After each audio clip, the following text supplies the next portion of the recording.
What kind of person was Linda? She was beautiful, loving, sweet, kind, tough in her way. She was a lot of fun. We grew up in Scarsdale, New York, just outside New York City. When we were teenagers, my father had a baby blue Ford convertible we'd go drive around in. And I'd, of course, want to listen to Frank Sinatra, and she'd have rock and roll on. She was obsessed with rock and roll. From there, she sort of moved into photography and had a really successful career in rock and roll photography. One of the things with Linda was she was very independent, and she had her own thing, and she was like a very well-known photographer in her own right. And then she met Paul, of course. She was really happy to go out and be in the country and ride horses. I think that one misconception about Linda is that she wanted to get on stage with Paul, and she wanted to be on that. She got, she took a lot of flack because, Paul McCartney was in the Beatles, Read My Lips, They didn't want to see the wife on stage with him. She just was,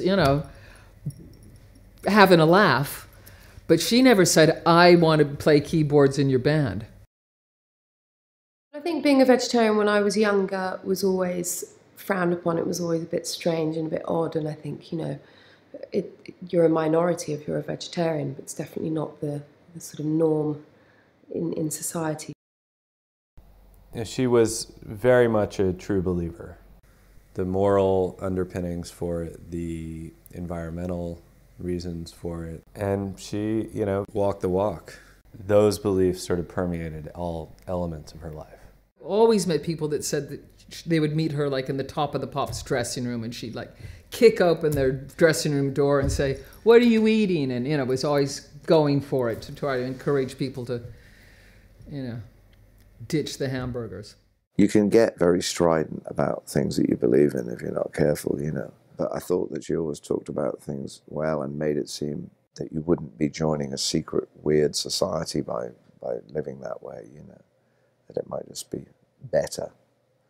And also that you could still, when you went to somebody's house and you had a meal, that it would be like, it wouldn't be weird food, it would be like food that you would feel at home with. People would come and visit us and love her cooking and say, if I could eat like this, I would eat a lot more vegetarian food or want to become vegetarian.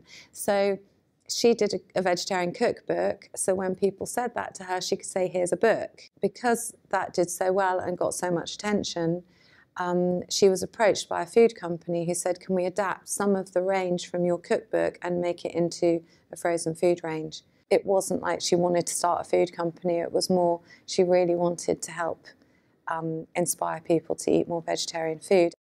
So, it was always a project for her that was just filled with passion and love and all, I think anything done for the right reason in life, for me, is very inspiring. And, that was definitely how the food brand started. It just started from the right place. Yeah, I think my mum was just a foodie, and we all caught that bug, I think.